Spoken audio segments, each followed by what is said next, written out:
விருச்சிகராசிக்காரர்களாகிய உங்களுக்கு ஏப்ரல் 14 2024 முதல் ஏப்ரல் 13 2025 வரை அதிர்ஷ்டயோகங்கள் நிறைந்த ஆண்டாக உள்ளது. இந்த வருடத்தில் கண்ணும் கருத்துமாக செயல்பட்டால் நல்லபல முன்னேற்ற வாய்ப்புகள் நிறைந்து கிடைப்பதற்கான அதிர்ஷ்டயோகங்கள் உண்டு. விருச்சிகம் ராசிக்காரர்களாகிய உங்களுடைய ராசியின் அதிபதியாக இருக்கக்கூடிய செவ்வாய்க்கு நட்புகிரகமாக இருக்கக்கூடிய முழுமையான சுபகிரகமான தோஷமற்ற கிரகமான குரு 6லிருந்து சப்தமஸ்தானமாகிய 7ஆம் இடத்திற்குள் நுழைகிறார். எனவே எதிர்பார்ப்புகள் அனைத்தும் பூர்த்தியாகும். பல்வேறு வகைகளில் நல்லபல அதிர்ஷ்டயோகங்கள் நிறைந்து கிடைக்கக்கூடிய வகையில் குரு பல நிகழ்வுகளை மிகச்சிறப்பாக மாற்றிக் கொடுக்கப் போகிறார் என்பது மட்டுமல்லாமல் கேது லாபஸ்தானத்திலும் ராகு பஞ்சமபூர்வ புண்ணியஸ்தானத்திலும் சஞ்சரிக்கிறார்கள். எனவே அர்த்தாஷ்டமசனியின் ஆதிக்கம் குறைந்து அனைத்திலும் நன்மைகள் நிறைந்து கிடைப்பதற்கான யோகங்கள் கண்டிப்பாக உருவாகியுள்ளது. மேலும் கிரகநிலைகளின் அமைப்பு உங்களுக்கு எப்படியுள்ளது என்று சற்று ஆழமாக துல்லியமாக ஆராய்ச்சி செய்து பார்ப்போம். தமிழ் புத்தாண்டை பொறுத்தவரைக்கும் கிரகநிலைகளில் பல மாறுதல்களை சந்திக்கக்கூடிய ஒரு ஆண்டாக கருதப்படுகிறது. அதிலும் குறிப்பாக தமிழ் புத்தாண்டு துவங்கிய ஏப்ரல் 14ஆம் தேதியிலிருந்து 18 நாட்களுக்குப் பிறகு மிகவும் வலுவாக சுக்கிரனின் ஆட்சி வீடான ரிஷபம் ராசிக்குள் நவக்கிரகங்களிலேயே பெருங்கொண்ட முழுமையான சுபகிரகமான தோஷமற்ற கிரகமான குருபகவான் நுழைகிறார். மனித வாழ்க்கையில் மிகப்பெரிய அளவில் சௌகரியங்களையும் செல்வ செழிப்புகளையும் திடீர் அதிர்ஷ்டயோகங்களையும் நிறைந்து கொடுக்கக்கூடிய சுக்கிரனின் ஆட்சி வீடான ரிஷபம் ராசிக்குள் குருபகவான் நுழைவது நீங்கள் எதிர்பாராத பல நல்ல செல்வ செழிப்புகளை நேர்வழியில் கொடுப்பதற்கான வாய்ப்புகளையும் யோகங்களையும் முழு சுபகிரகமாக இருக்கக்கூடிய குருபகவான் ஏற்படுத்தி கொடுக்கிறார். அவருடைய சஞ்சார அமைப்பின் காரணமாக சில தடைகள் வந்தாலும் கூட அவருடைய சுபபார்வை மிகவும் வலுவாக பல்வேறு இடங்களை வலுப்படுத்துகிறது. குருபகவான் கன்னிராசி விருச்சிகம் ராசி மகரம் ராசி போன்ற 3 இடங்களை தன்னுடைய சுபபார்வையால் பார்வையிடுகிறார். குரு பார்க்கின் கோடி நன்மை என்று சொல்லக்கூடிய வகையில் குருவின் சுபபார்வை பல்வேறு இடங்களை வலுப்படுத்துவதால் பல்வேறு விஷயங்களில் இருக்கக்கூடிய காரிய தடைகள் சிரமங்கள் விலகும். பொருளாதார ரீதியான சிக்கல்கள் விலகி நல்ல முன்னேற்றங்கள் கிடைப்பதற்கான வாய்ப்புகள் உருவாகியுள்ளது என்பதை முழு சுபகிரகமாக தோஷமற்ற கிரகமாக இருக்கக்கூடிய குருபகவான் உறுதி செய்கிறார். இந்த தமிழ் வருடம் 2024 சித்திரை மாதம் துவங்கிய 18ஆம் தேதிக்கு பிறகு ரிஷபம் ராசியில் அமரக்கூடிய குரு இந்த தமிழ் வருடம் முழுவதுமே ரிஷபம் ராசியில்தான் பயணித்துக் கொண்டிருக்கப் போகிறார். எனவே எதிர்பாராத நல்லபல சந்தர்ப்பங்களை கண்டிப்பாக ஏற்படுத்திக் கொடுப்பார். அதே நேரத்தில் வக்ரகதியிலும் குரு வலுவிழந்து சஞ்சரிப்பார்.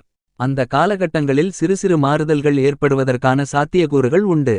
அந்த நேரங்களில் சற்று விழிப்புணர்வுடன் செயல்பட்டால் பல சிரமங்களை விலக்கி நன்மைகள் நிறைந்தவைகளாக மாற்றிக்கொள்ளக்கூடிய யோகங்கள் கண்டிப்பாக கிடைக்கும். ஆயுள்காரகனாக கர்மகாரகனாக இருக்கக்கூடிய சனிபகவான் மிகவும் வலுவாக தன்னுடைய சொந்த ராசியான கும்பம் ராசியில் ஆட்சிபலம் பெற்று பயணித்துக் கொண்டிருக்கிறார். இந்த தமிழ் வருடம் முழுவதுமே அவர் தனது சொந்த ராசியான கும்பராசியில் ஆட்சிபலம் பெற்று பயணித்துக் கொண்டிருப்பார். எனவே நீங்கள் எதிர்பாராத பல அதிரடியான மாற்றங்கள் தொழில்துறை வியாபாரத்துறை உத்தியோகம் சார்ந்த பணிகளில் நல்லபல அதிர்ஷ்ட முன்னேற்றங்கள் நிறைந்து கிடைப்பதற்கான யோகங்கள் கண்டிப்பாக உண்டு. அவர் ஆட்சிபலம் பெற்று வலுவாக சஞ்சரித்துக் கொண்டிருக்கக்கூடிய இந்த வேளையில் வலுவிழந்து வக்ரகதியில் திரும்பினாலும் கூட பெரிய அளவிற்கு சிரமங்கள் ஏற்படாது. நல்லபல அதிர்ஷ்ட முன்னேற்றங்களை நிறைந்து கொடுக்கக்கூடிய வகையில் அமர்ந்துள்ளார். அதிலும் குறிப்பாக கும்பம் ராசியில் அமர்ந்திருக்கும் போது குன்று குன்றாய் நன்மைகளை நிறைந்து கொடுக்கக்கூடிய வலுவான அமைப்பில் பயணித்துக் கொண்டிருக்கிறார் சனிபகவான். இதை சரியாக பயன்படுத்திக் கொண்டால் அதிகபட்ச வளர்ச்சிகள் நிறைந்து கிடைப்பதற்கான யோகங்கள் உங்களுடைய வாழ்க்கையில் நிறைந்து கிடைப்பதற்கான யோகங்களும் வாய்ப்புகளும் சந்தர்ப்பங்களும் உள்ளது என்பதை துல்லியமாகவும் தெள்ளத்தெளிவாகவும் உறுதி செய்கிறார். சர்ப்பகிரகங்களாக சாயாகிரகங்களாக இருக்கக்கூடிய ராகுகேதுக்களின் அமைப்பை பொறுத்தமட்டில் நிஜ வாழ்க்கையில் மிகப்பெரிய தாக்கத்தை ஏற்படுத்தி கொடுக்கக்கூடிய சக்தி வாய்ந்த கிரகங்களாக கருதப்படுகிறது. இந்த 2 கிரகநிலைகளுமே இந்த வருடம் முழுவதுமே தங்களுடைய சஞ்சார அமைப்பில் எந்தவிதமான மாறுதல்களையும் செய்யவில்லை. ராகு குருவிற்கு ஆட்சி வீடாக இருக்கக்கூடிய மீனம் ராசியிலும் கேது புதனின் ஆட்சி வீடு மற்றும் உச்ச வீடாக இருக்கக்கூடிய கன்னிராசியிலும் பயணித்துக் கொண்டிருக்கிறார்கள். ராகுகேதுக்கள் தங்களுக்கு சம பலம் பொருந்திய 2 கிரகநிலைகளின் வீட்டில் அமர்ந்திருப்பது என்பது பல்வேறு வகைகளில் ஏற்படக்கூடிய சிரமங்கள் கண்டிப்பாக விலகுகிறது என்பது மட்டுமில்லாமல் தமிழ் வருடம் துவங்கிய சில மாதங்களிலேயே தங்களுடைய சஞ்சார தூரத்தில் பாதிக்கு மேல் ராகு மற்றும் கேது கடந்து முடிக்கக்கூடிய ஒரு காலகட்டமாக அமைவதால் ராகு மற்றும் கேதுவின் வீரிய தன்மைகள் என்பது குறையும். எனவே ராகுகேதுக்களால் சிக்கல்கள் ஏற்பட்டிருந்தால் அவைகள் கண்டிப்பாக இனி குறைவதற்கான யோகங்கள் இந்த தமிழ் வருடம் முழுவதுமே நிறைந்து கிடைக்கப் போகிறது. ஏனெனில் இந்த தமிழ் வருடத்தில் ராகுகேதுக்களின் பெயர்ச்சி இல்லை. இந்த வருடத்திற்கு பிறகு ராகுகேதுக்களின் பெயர்ச்சியானது நடைபெறுகிறது. எனவே பல அற்புதமான மாறுதல்களை நிழல்கிரகங்களாக இருக்கக்கூடிய ராகுகேதுக்கள் உங்களுடைய வாழ்க்கையில் ஏற்படுத்துவதற்கான சாத்தியக்கூறுகள் உண்டு. அதிலும் குறிப்பாக அதிர்ஷ்டயோகங்கள் நிறைந்த ஒரு ஆண்டாக மாற்றுவதற்கான யோகங்களை மிகவலுவாக கொடுக்கின்றன. ஏனெனில் சனிபகவான் ஆட்சிபலமும் சுக்கிரபகவானின் வீட்டில் குருபகவான் இருப்பது மிக அற்புதமான அருமையான அமைப்பாக கருதப்படுகிறது. என்பது மட்டுமில்லாமல் இந்த வருடம் துவங்கும்போது உச்சத்தில் சூரியன் சுக்கிரன் மற்றும் சந்திரன் என 3 கிரகநிலைகள் உச்சம் பெற்று வலுவாக சஞ்சரிக்கக்கூடிய ஒரு ஆண்டாக கருதப்படுகிறது. வருடத்தின் துவக்கத்தில் 3 கிரகநிலைகள் உச்சம் பெற்று சஞ்சரிப்பதால் இந்த நன்மைகள் வருடம் முழுவதும் நீண்டு கிடைப்பதற்கான யோகங்கள் உண்டு. சந்திரனை பொறுத்தமட்டில் வருடத்தின் துவக்கத்தில் உச்சம் பெற்றிருப்பார். அதற்கு பிறகு 12 ராசிகளிலும் மாறி மாறி பயணித்துக் கொண்டிருப்பார். சில நேரங்களில் நன்மைகள் அபரிவிதமாகவும் சில நேரங்களில் சிரமங்களை அதிகமாக சந்திப்பதற்கான சூழல் உண்டு என்பதை சந்திரனின் அமைப்பு தெளிவாக உறுதி செய்கிறது. பொதுவாக இந்த வருடத்தில் சந்திரன் அஷ்டமத்தில் சஞ்சரிக்கும்போது மட்டும் அதீத கவனத்துடனிருப்பது நல்லது. தேவையில்லாத வாக்குவாதங்கள் மற்றும் தேவையில்லாத செயல்களில் ஈடுபட வேண்டாம். மிக முக்கியமாக நல்ல காரியங்களில் ஈடுபடும்போது சந்திராஷ்டம தினங்களில் அவற்றை செயல்படுத்த முயற்சி செய்ய வேண்டாம். சந்திரன் அஷ்டமத்தை தவிர மற்ற காலகட்டங்களில் பல நன்மைகளை நிறைந்து கொடுக்கக்கூடிய ஒரு வலுவான அமைப்பில்தான் கண்டிப்பாக இந்த வருடம் முழுவதும் பயணித்துக் கொண்டிருப்பார். மேலும் நவகிரகங்களுக்கெல்லாம் தளபதியாக சேனாதிபதியாக மங்களக்காரராக இருக்கக்கூடிய செவ்வாய் பகவானின் அமைப்பை பொறுத்தமட்டில் மிகவலுவாக பல்வேறு இடங்களில் மாறி பயணிக்கப் போகிறார். பூமிகாரகனென்று சொல்லக்கூடிய செவ்வாயினுடைய அமைப்பை ஆராய்ந்து பார்த்தால் இந்த தமிழ் புத்தாண்டில் செவ்வாயின் உச்சமென்பது இல்லை. என்றாலும் கூட அவருடைய சஞ்சார அமைப்பு பல்வேறு வகைகளில் நன்மைகளை ஏற்படுத்திக் கொடுக்கக்கூடிய மிகச்சிறந்த அமைப்பாகத்தான் கருதப்படுகிறது. எனவே திட்டமிட்ட பணிகள், புதிதாக வீடு, நிலம், சொத்து, பொன் பொருள், வண்டிவாகனங்கள், ஆடை ஆபரணங்கள் போன்றவற்றை வாங்குவது போன்ற மேலும் பல சுப நிகழ்வுகள் போன்றவை அபரிவிதமாக கிடைப்பதற்கான அதிர்ஷ்டயோக வாய்ப்புகள் இந்த தமிழ் புத்தாண்டில் மிகவும் அதீதமாக உண்டு. பெரும்பாலும் வருடத்தின் முற்பகுதியில் சுக்கிரமங்கல யோகம் நிறைந்து கிடைக்கக்கூடிய வாய்ப்பு இல்லை. என்றாலும் பிற்பகுதியில் அதீதமாக கிடைப்பதற்கான யோகங்கள் உருவாகியுள்ளது. எனவே பல்வேறு விதமான விஷயங்களில் நல்லபல அதிர்ஷ்ட முன்னேற்றங்கள் உண்டு. குருமங்கல யோகம், குருசுக்கிர யோகம் என பல யோகங்களும் இந்த காலகட்டத்தில் நிறைந்து கிடைக்கிறது. சுக்கிரன் மிகவலுவாக உச்சம் பெற்று இந்த வருட துவக்கத்தில் சஞ்சரித்தாலும் 12 ராசிகளிலும் மாறி மாறி பயணிக்கப் போகிறார். எனவே திடீர் அதிர்ஷ்டயோக வாய்ப்புகள் கண்டிப்பாக காத்திருக்கிறது. புதிய வாய்ப்புகள் நிறைந்து கிடைக்கக்கூடிய ஒரு வருடமாக இந்த தமிழ் புத்தாண்டு அமைகிறது. புதன் இந்த தமிழ் வருடம் துவங்கிய முதல் 3 நாட்களில் வக்ரம் நிவர்த்தி பெற்று வலுப்பெறுகிறார். எனவே அதற்கு பிறகு சுபத்துவபாதையில் வலுவாக பயணிக்கப் போகிறார். கல்விகாரராக, புத்திகாரராக, வித்தைக்காரராக இருக்கக்கூடிய புதன் சுபத்துவபாதையில் திரும்பி இருப்பது திட்டமிடக்கூடிய காரியங்கள் அனைத்திலும் வெற்றிகள் நிறைந்து கிடைக்கும். முதன்மை கிரகமாக ராஜகிரகமாக இருக்கக்கூடிய சூரியன் இந்த வருட துவக்கத்தில் உச்சம் பெற்றும் பிறகு 12 ராசிகளிலும் மாறி மாறி பயணிக்கப் போகின்ற இந்த வருடத்தில் சூரியன் சாதகமற்று இருக்கக்கூடிய தருணங்களில் சற்று கவனம் தேவை. அலட்சியத்துடன் செயல்பட்டால் உடல் நல ஆரோக்கிய தொல்லைகள், அலைச்சல்கள், தேவை இல்லாத விரயங்கள் போன்றவற்றை சந்திப்பதற்கான சூழ்நிலைகள் உண்டு. எனவே இவற்றை தவிர்க்க வேண்டுமென்றால் கண்டிப்பாக அலட்சியங்களை தவிர்த்து விழிப்புணர்வுடன் செயல்பட வேண்டிய ஆண்டாகவும் உள்ளது என்பதை சூரியன் உறுதி செய்கிறார். இருந்தாலும் இந்த தமிழ் புத்தாண்டில் பெரும்பான்மையான கிரகநிலைகள் அபரிவிதமான நன்மைகளையும் முன்னேற்றங்களையும் அள்ளிக் கொடுக்கக்கூடிய வலுவான அமைப்பில்தான் சஞ்சரித்துக் கொண்டிருக்கின்றன. அதிலும் குறிப்பாக வருடத்தின் துவக்கத்தில் சூரியன், சுக்கிரன் மற்றும் சந்திரன் ஆகிய 3 கிரகநிலைகள் உச்சம் பெற்றும் பிறகு இந்த வருடத்தின் மத்திம பகுதியில் புதன் உச்சம் பெறுகிறார். இந்த 4 கிரகநிலைகளின் உச்சம் நிறைந்த ஆண்டான இந்த தமிழ் புத்தாண்டு கண்டிப்பாக பல்வேறு விஷயங்களில் ஏற்படக்கூடிய தடைகளை விலக்கி நன்மைகளை நிறைந்து கொடுக்கக்கூடிய மிகச்சிறந்த அற்புதமான அருமையான தமிழ் புத்தாண்டாக அமைகிறது என்பதை கிரகநிலைகள் துல்லியமாக தெளிவாக உறுதி செய்கின்றன.